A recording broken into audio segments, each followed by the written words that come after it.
Mesdames, Messieurs, le chef de l'État, Patrice Talon, a reçu tour à tour ses prédécesseurs, Nicéphore Dieudonné Soglo et Thomas Boni Yayi.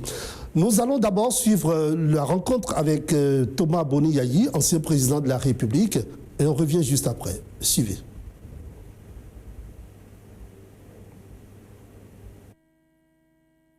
Chaque fois, vous me faites l'économie de votre disponibilité. Vous ne ménagez ni vos efforts, ni vos réflexions pour me donner les conseils utiles. Et à nouveau, je vous dis merci pour ça. Et je veux dire combien c'est utile ce genre d'échange. J'ai rencontré il y a quelques jours avant vous le président Soglo. Nous avons eu les mêmes échanges dans une ambiance très conviviale, très fraternelle. J'ai rencontré les anciens présidents de l'Assemblée nationale, y compris celui qui est en exercice, pour échanger également sur le problème de la société, la cherté de la vie, la cohésion sociale, l'insécurité, la paix politique, et avec tout ce que ça comporte. Et je me fais vraiment ce devoir et ce plaisir de changer avec vous sur ces sujets-là et me nourrir de votre expérience, de vos conseils. Et merci de rester disponible. Merci beaucoup. On a échangé et il m'a rassuré qu'il a tout enregistré et surtout qu'il marque sa disponibilité à maintenir ce dialogue permanent avec les responsables des institutions, des gens qui ont eu l'occasion déjà de gérer, de se trouver au sommet de l'État ou bien au sommet de nos institutions, de manière à ce qu'il en tienne compte dans sa vision en matière de gestion des affaires de notre pays. Monsieur le Président, je crois, je dis merci puisqu'on a vu on a fait un tour d'horizon pour même des questions qui sont sur la table en ce moment et qui ont trait vraiment à la consolidation de la paix. Je dis bien, encore une fois, merci. Et merci pour votre disponibilité. Et en retour, moi-même, je renouvelle ma disponibilité et qu'à tout moment, si ma présence était nécessaire pour que nous puissions échanger, je demeure toujours disponible pour le bonheur de tous les Béninois et de notre pays. Nous allons devoir formaliser ce cadre d'échange et de contact entre les anciens présidents et les présidents d'exercice. Cela apportera toujours un plus, vu d'abord l'aînesse, nous sommes des Africains, vu l'expérience passée ici, dans le monde. Donc, plus on a d'éléments d'appréciation, plus on est avisé à prendre les meilleures décisions. Donc, je crois qu'assez rapidement, nous allons formaliser ce cadre de concertation de manière régulière, de sorte que moi, pendant que je suis encore quelque temps, je puisse profiter de vous et que mon successeur puisse profiter de vous et de moi. Nous sommes disponibles. Eugène Azatassou, bonsoir. Bonsoir. Merci d'avoir répondu à notre invitation. Merci pour l'invitation. Alors, quelle lecture faites-vous de cette rencontre entre votre président d'honneur, Thomas Boni Yayi, et le chef de l'État, Patrice Talon? Merci beaucoup. Que le président de la République en exercice ait voulu rencontrer le président, les anciens présidents, dont le président Boni Yayi, en réalité, ce n'est pas un problème en tant que tel. Parce que c'est normal qu'il veuille tirer quelque chose des expériences qui ont été... Mais le problème, c'est que ces rencontres ont déjà eu lieu une fois, à un certain nombre de fois. Et le problème que moi j'ai par rapport à ça, c'est que on ne voit rien sortir généralement de ce genre de rencontre. Vous vous rappelez, le président Boni Yayi était parti le rencontrer, avait dit comment lui voyait les conditions de décrispation, notamment la sortie, la mise en liberté de tous les détenus politiques, le retour des exilés politiques, et il s'était séparé par rapport à ça. Il n'y a rien eu jusqu'à ce que une nouvelle rencontre arrive. Alors ça ressemble à du formalisme. C'est-à-dire que, bon, on se rencontre, et puis, comme si c'était un semblant de consultation, bon, parce que c'est ce que moi je vois. Une théâtralisation selon vous?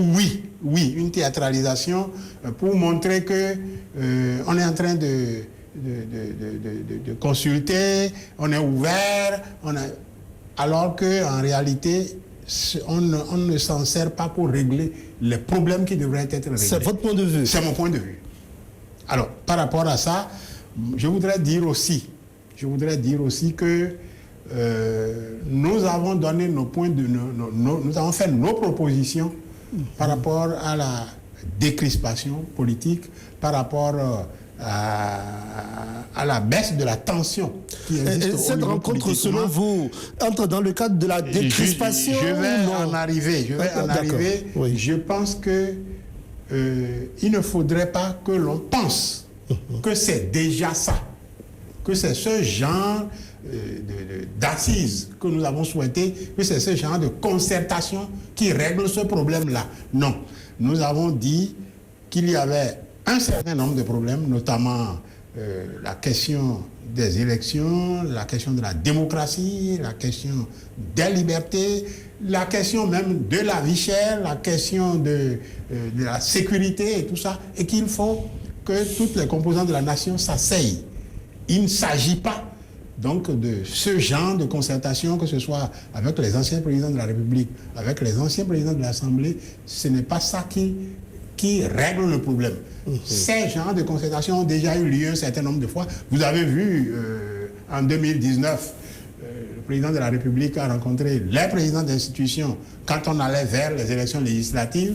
Ça n'a rien donné. Ça a accouché du communiqué lu par le médiateur d'alors et qui a dit, bon, on avance, il n'y a rien, on continue. Vous comprenez?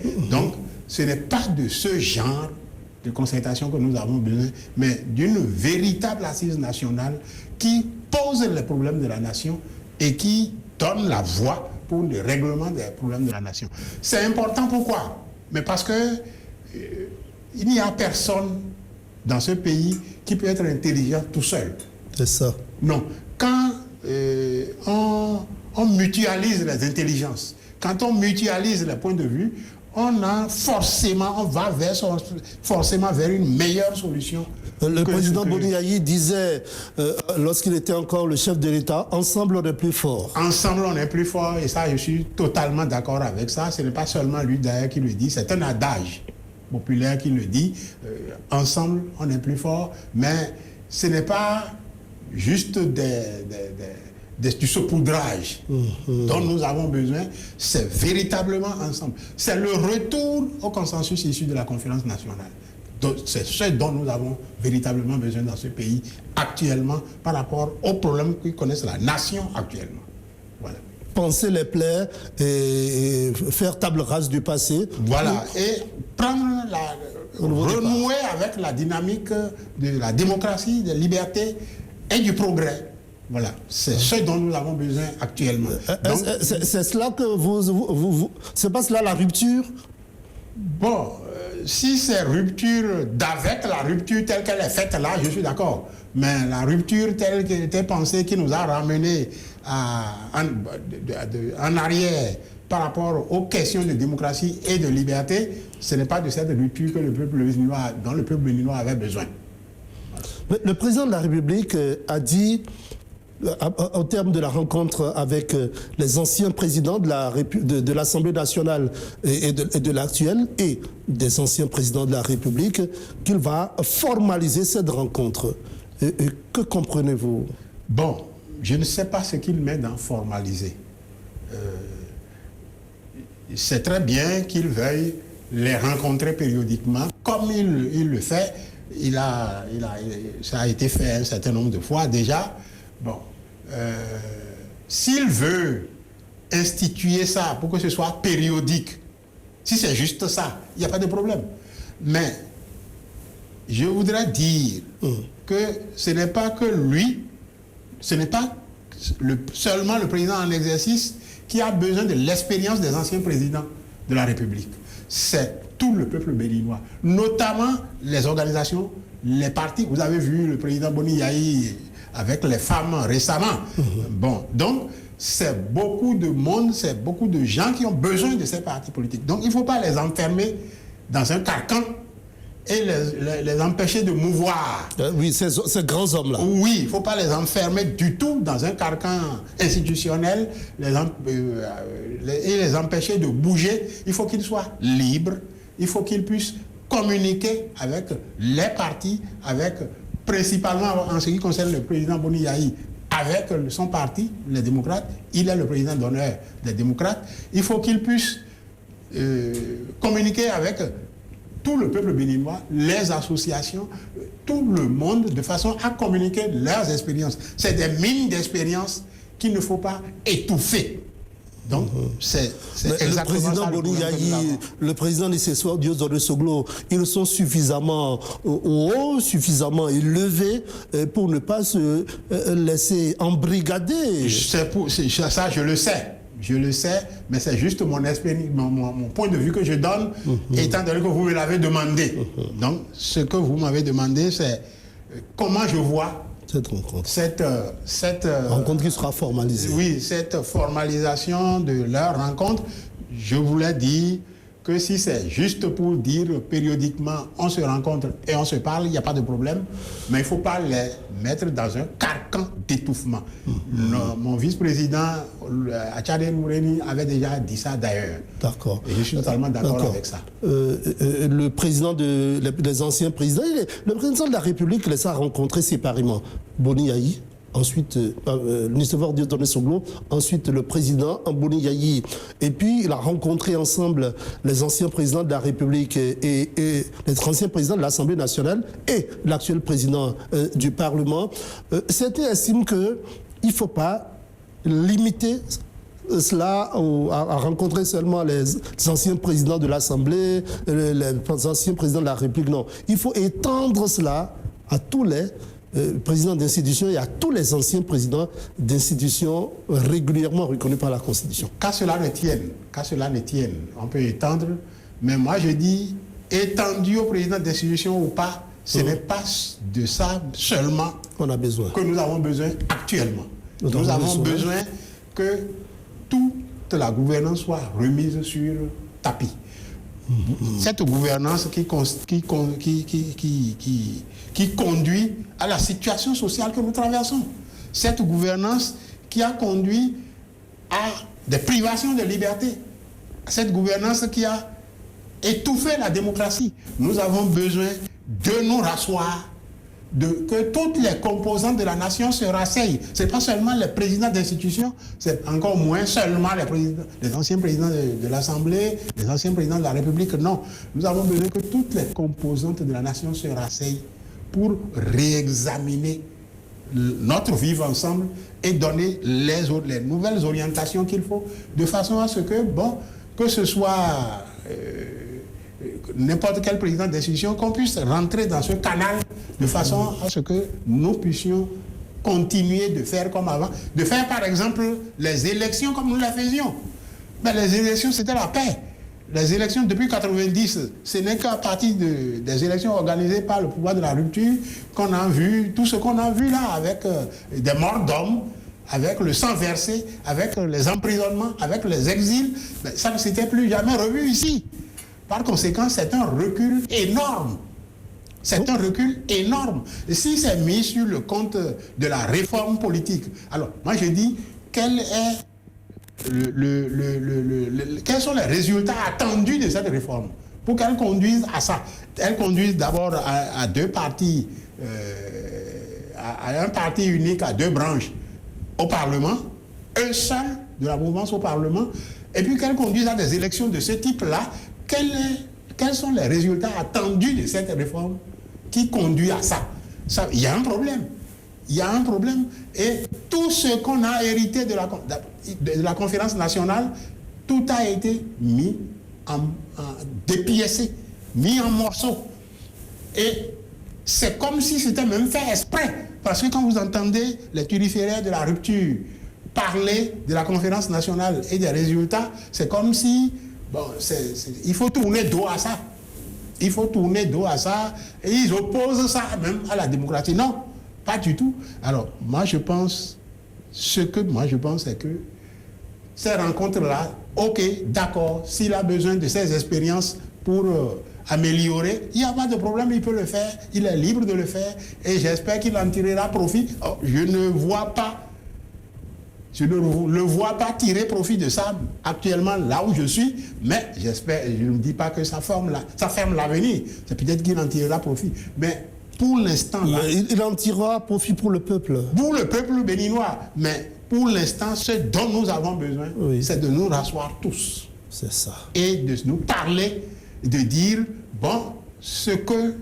comment nous devons conduire les choses désormais pour sortir de ce carcan dans lequel ils nous ont mis depuis 2016. Président Jean Azatassou,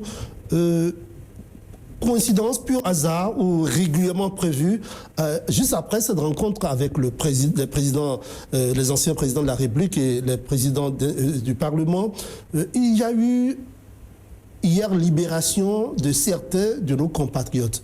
Comment comprendre cela? Non, je pense que les libérations de détenus, ça ne s'est pas fait seulement à ce stade-là. Il y en a eu d'autres déjà avant. Peut-être que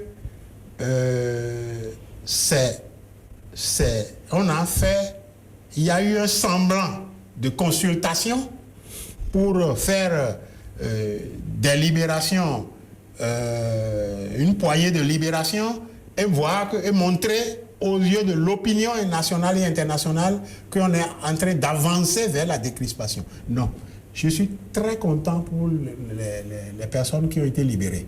Il y a beaucoup de nos camarades là-dedans. Très content pour les personnes qui ont été libérées parce qu'une journée de prison, 1 heure même de prison, c'est beaucoup dans la vie d'un homme. Donc, très content pour eux. J'espère qu'ils ont retrouvé leur famille en paix. Ils vont essayer d'arranger parce que tout ce temps en prison, certainement qu'il y a eu des choses au niveau de la famille qui se sont détériorées, qui vont s'en occuper, arranger et que tout ira bien pour eux désormais. Mais le problème, c'est quoi? C'est que il y a beaucoup d'autres qui sont en prison. Beaucoup, vous dites? Il y a beaucoup d'autres qui sont en prison. Et celles qu'on a libérées là, j'ai appris que ce seraient des gens liés à des tentatives de coup d'État avec une affaire qu'on a appelée Tawes dans le temps, et auquel on continue de donner ce nom d'ailleurs, je crois. On les a arrêtés, on leur a posé des questions par rapport à Tawes. Tawes lui-même est revenu, on l'a reçu au palais, il est chez lui, tranquille, pendant que c'est maintenant qu'on libère ceux-là. Alors, est-ce qu'on va continuer de vivre au Bénin dans l'arbitraire comme celui-là? Dans un arbitraire comme celui-là. Ah, c'est de l'arbitraire. C'est de l'arbitraire, parce que qu'est-ce qu'ils ont fait? Qu'est-ce qu'ils ont fait? Pourquoi est-ce qu'on les a détenus tout ce temps? Et les autres qui sont maintenant, qui continuent d'être en prison pour des motifs divers, mais des motifs de même ordre que ce qu'on a évoqué pour détenir nos camarades qui ont été libérés là maintenant. Par conséquent, ça là, ça ne suffit pas pour la décrispation. D'autres avaient déjà été libérés. Vous savez que les Ontondi et autres ont été libérés. Après ça, une autre vague encore a été libérée. Mais le problème de la décrispation reste posé. Donc, lorsque l'on libère de cette façon, ça ne résout pas le problème qui est posé concrètement, le problème de la décrispation de la vie politique. Il faut libérer tout le monde. Et il faut libérer tous les détenus politiques. Tous les détenus politiques, tous les détenus d'opinion. Mais le président de la République a eu l'occasion de dire qu'au Bénin, il n'y a pas de détenus politiques. Bon, maintenant ceux qui sont libérés là, ils sont quoi? ceux qui ont été libérés là maintenant, ils sont quoi? C'est ça la question. Non. Au Bénin, il y a des détenus politiques. Tous ceux qui ont été arrêtés, par exemple, je prends Madame Rekiane Madougou, elle a été arrêtée parce qu'elle était candidate à l'élection. Elle venait d'un meeting, on lui tombe dessus à bras raccourcis, et puis les chefs d'accusation ont commencé à varier, ont commencé à progresser, ont commencé à varier, jusqu'à ce que, baf, en un tour de main, on la condamne à 20 ans. Vous prenez à Yvon, Joël à Yvon. Voilà. Il y a beaucoup d'autres, ils sont nombreux. Nous avons beaucoup de nos camarades. Le parti, les démocrates, a payé le plus fort tribut. Ah oui? Oui, dans cette situation-là.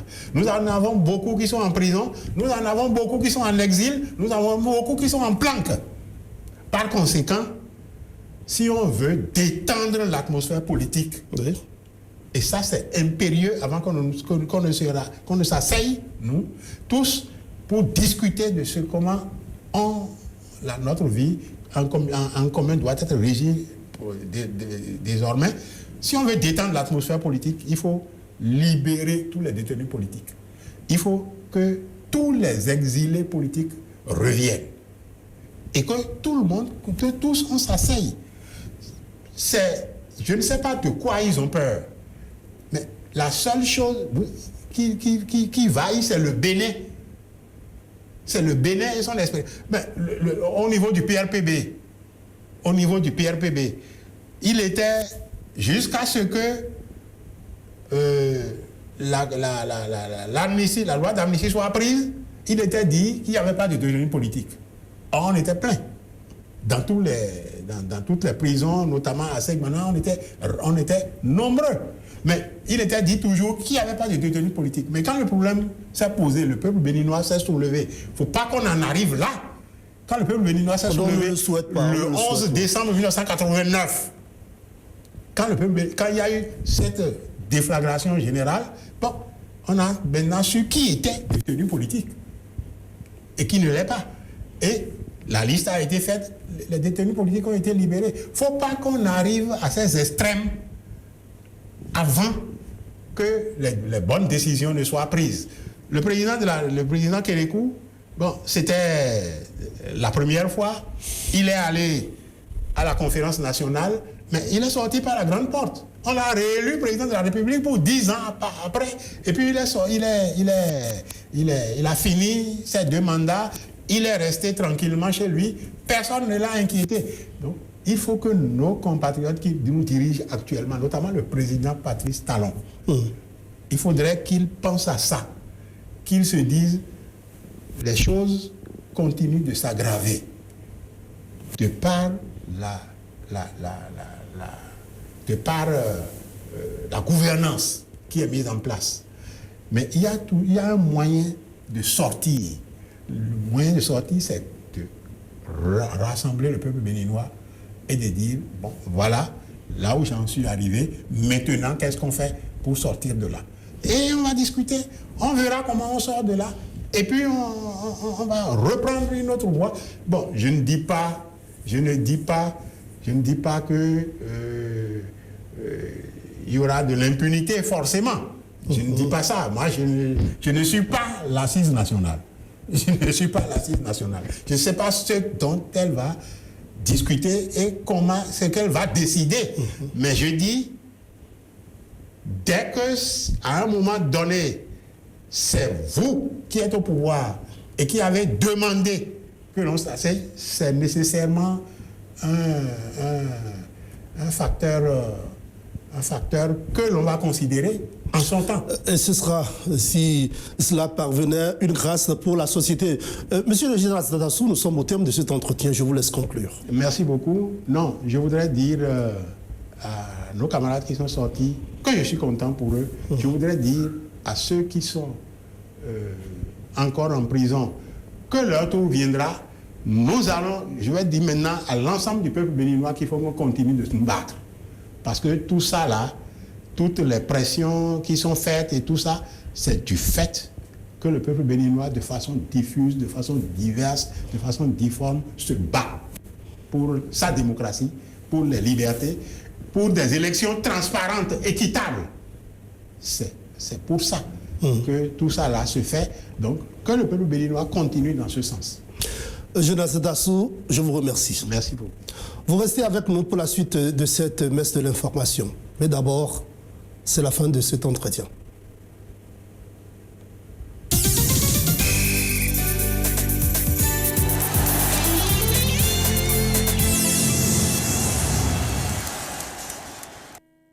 Trait de Polichinelle que les États-Unis ne sont